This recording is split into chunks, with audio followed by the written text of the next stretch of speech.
एक वक्त का किस्सा है। एक गांव में मीठा और बिट्टू सब्जी की रेडी लगाया करते थे। आ जाओ ताजा ताजा सब्जी ले जाओ। इस मोटे बिट्टू से सब्जी मत लेना, इसकी सब्जी बहुत बासी होती है। मीठा इस तरह से आवाजें लगा लगा कर अपनी सब्जी बेचा करता था और बिट्टू से कोई भी सब्जी नहीं लेता था। बिट्टू गुस्से में मीठे के पास आता है। मीठे भाई, ये आपकी बहुत गलत बात है। आप मेरी सब्जियों की बुराइयां करके अपनी सब्जियां क्यों बेचते हो? अब मोटे पेट वाले गेंडे, ये कारोबार चलाने के ट्रिक होते हैं जो तुझ जैसे जाहिल इंसान को क्या पता। बिट्टू बहुत सीधा सादा था। उसकी कोई भी सब्जी नहीं बिकती और वो सारी सब्जी लेकर घर आ जाता, जबकि मीठा बहुत तेज था। वो सारी सब्जी बेचकर घर आता। सुना मीठे, कैसा रहा तेरा आज का दिन?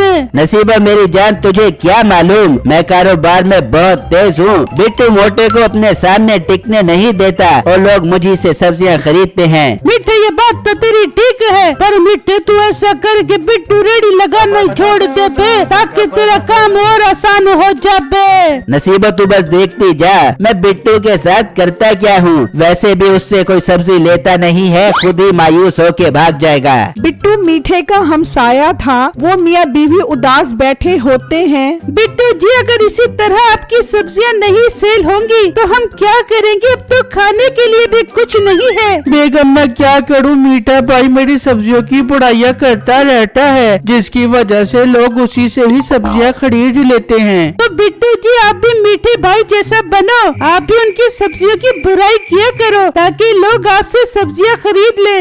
नहीं बेगम, मैं ऐसा नहीं करूँगा। वैसे भी रिज़्क देने वाली तो अल्लाह की जात है, मुझे पूरी उम्मीद है अल्लाह मेरी मदद जरूर करेगा। अच्छा बेगम, खाने को कुछ है तो दे दो, बहुत जोर की भूख लग रही है। बिट्टू जी, खाने में कुछ नहीं है। तो बेगम एक काम करो, सब्जी तो बिकी नहीं, आप सब्जी ही पका लो। बिट्टू जी, घी मसाले सब खत्म हो गए हैं, सब्जी भी नहीं बन सकती अब तो। वो बातें कर रहे होते हैं तो एक बूढ़ी औरत आती है। बेटा खाने को कुछ मिल सकता है? मैं बहुत भूखी हूँ, मेरे घर में बच्चे भी भूखे बैठे हैं। माँ जी, हमारे घर में खाने के लिए कुछ नहीं है, हम भी भूखे बैठे हैं। बिट्टू, आप एक काम करो, मीठे भाई के घर से कुछ खाने के लिए ले आओ। हाँ बेगम, ये तुमने ठीक कहा। माँ जी आप रुको, मैं कुछ करता हूँ। फिर बिट्टू घर से निकलता है और मीठे के घर आ जाता है। मीठे भाई खाने को कुछ मिल सकता है? बहुत भूख लगी है। देख नसीबो, इस मोटे को अब भीख मांगने की भी आदत पड़ गई है। मीठे भाई, आप कैसी बातें कर रहे हो? मैं भीख नहीं मांग रहा, मैं आपका हमसाया हूँ और वैसे भी हमसायों के बहुत हकूक होते हैं। बिट्टू, हमें ऐसे हमसाए नहीं चाहिए, चल भाग दे यहाँ से, कोई खाने के लिए नहीं है। फिर बिट्टू उदास होकर घर आ जाता है। हाँ बेटा, ले आ मेरे लिए कुछ खाने को। नहीं माँ जी, कुछ भी नहीं मिला खाने के लिए, मुझे बहुत अफसोस है, मैं आपकी कोई मदद नहीं कर सकता। कोई बात नहीं बेटा, तू परेशान मत हो, अल्लाह मालिक है। ये कहकर वो बूढ़ी औरत वहाँ से चली जाती है तो बिट्टू कहता है, बेगम रात होने वाली है, आप सो जाओ, मैं अभी आता हूँ। पर बिट्टू जी, आप कहाँ जा रहे हो? बेगम, मैं अपने दोस्त के घर जा रहा हूँ, आज दिल बहुत दुखी है, दोस्त के पास जाऊँगा, शायद मेरा दुख कुछ कम हो जाए। अच्छा बिट्टू जी, आप चले जाओ, पर जल्दी आ जाना। फिर बिट्टू घर से निकलता है और एक जगह पर आकर बैठ जाता है और रोने लगता है। अल्लाह मेरी मदद करे, अब तो हमारे घर में खाने को भी कुछ नहीं है। वो रो रहा होता है तो एक चुड़ैल आती है। चुड़ैल को देखकर बिट्टू डर जाता है। इंसान, तू डर मत, मैं तुझे कुछ नहीं कहती, तू ये बता तू क्यों रो रहा है? चुड़ैल आंटी, वो बात ये है कि हम बहुत परेशान हैं, घर में खाने के लिए कुछ नहीं है और काम भी नहीं चल रहा। अगर इसी तरह रहा तो मेरी खुदकुशी करने की नौबत आ जाएगी। नहीं, ऐसी मायूसी वाली बात है, नहीं करते। मैं तेरी मदद करती हूँ, तू एक काम कर, इस गाँव में जो जंगल है वहाँ एक कुआं है, उसमें खजाना है, तू उसमें से इतना ली जिससे तेरी जिंदगी अच्छी गुजर सके। चुड़ैल आंटी आपका बहुत बहुत शुक्रिया। मैं सुबह होते ही अपनी बीवी के साथ वहाँ चला जाऊँगा। ठीक है इंसान, और हाँ अगर मेरी जरूरत पड़े तो मुझे चुड़ैल खाला कहकर बोल दी, मैं आ जाऊंगी। फिर अगले दिन बिट्टू और उसकी बीवी घर से निकलते हैं और जंगल के रास्ते आ जाते हैं। बिट्टू जी ये जंगल तो बहुत बड़ा है, हमें यहाँ कुआं कैसे मिलेगा? बेगम इधर उधर देखती जाओ, हमें कुआं जरूर मिलेगा। वो जंगल में काफी आगे आ जाते हैं तो बिट्टू की नजर कुएं पर पड़ती है। बेगम वो देखो वो रहा कुआं। फिर वो कुएं पर आते हैं तो देखते हैं बिट्टू ये कुआं तो पानी से भरा हुआ है, अब इसमें कैसे जाएंगे? रुको बेगम मैं कुछ करता हूँ, हमारा पड़ गया है मुसीबत से पाला, आ जाओ इधर चुड़ैल खाला। तो चुड़ैल आ जाती है। हाँ इंसान मुझे क्यों बुलाया? चुड़ैल आंटी इस कुएं में तो पानी है, हम अंदर कैसे जाएंगे?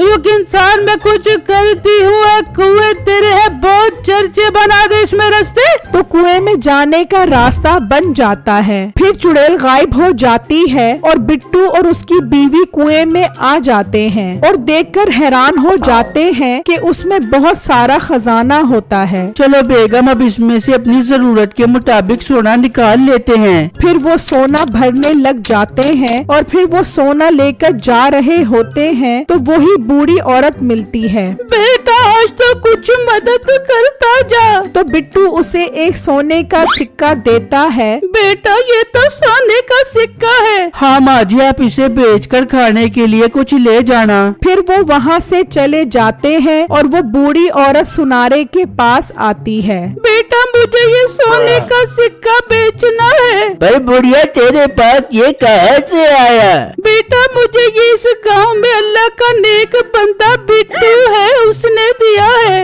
अच्छा बिट्टू मोटा उसे तो मैं जानता हूँ। बुढ़िया मैं तुझे सिक्के के 10,000 रुपए दूंगा। ठीक है बेटा दे दे मुझे 10,000। फिर वो बूढ़ी औरत पैसे लेकर वहाँ से चली जाती है और सुनारा भागता हुआ मीठे के पास आता है और उसे सारी बातें बताता है। ये सुनकर मीठा और नसीबो हैरान रह जाते हैं। अच्छा यार तू अब चल मैं कुछ करता हूँ। फिर वो सुनारा वहाँ से चला जाता है तो नसीबो कहती है मीठे ये क्या इस मोटे बिट्टू के पास ये सोने का सिक्का कहाँ से आ गया? जरूर उसके हाथ कोई सोने का खजाना लग गया होगा। नसीबो तू एक काम कर मोटे बिट्टू को बहाने से बुला। हाँ मिट्टे में जाती हूँ उसके घर और जाके सब रख के आती हूँ। फिर नसीबो बिट्टू के घर आती है। बिट्टू भाई मिट्टा आपको बुला रहे हो, से आपसे कुछ काम हुआ कि उसकी बात तो सुन ले बे। बेगम मैं फिर मीठे भाई से मिलकर आता हूँ, चलो नसीबो बाजी। फिर वो मीठे के पास आते हैं। मीठे भाई खैर तो है, आपने मुझे क्यों बुलाया? बिट्टू हमें पता चला है कि तेरे हाथ सोने का खजाना लगा है, मुझे बता वो खजाना कहाँ है? नहीं मीठे भाई मेरे पास कोई खजाना नहीं है। मिट्टी ये से नहीं मोड़ बेबेगा, इससे गुलवाने के लिए कोई और तरीका निकालना पड़े बेबेगा।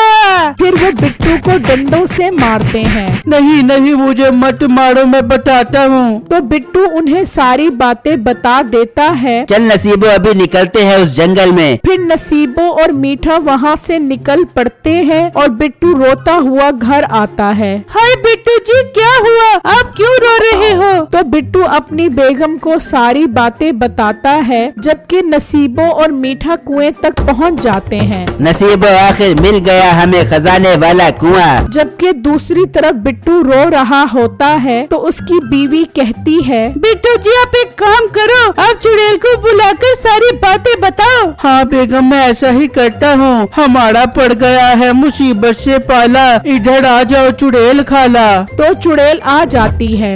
इंसान क्या हुआ, मुझे क्यों बुलाया? फिर बिट्टू चुड़ैल को सब बताता है। इंसान तू परेशान मत हो, मैं कुछ करती हूँ और उनको अच्छा सबक सिखाती हूँ। जबकि दूसरी तरफ मीठा और नसीबो खजाना देखकर बहुत खुश हो रहे होते हैं तो वहाँ पर चुड़ैल आ जाती है। और इंसान तुम बहुत जालिम हो, तुम्हें अब मैं अच्छा सबक सिखाऊंगी।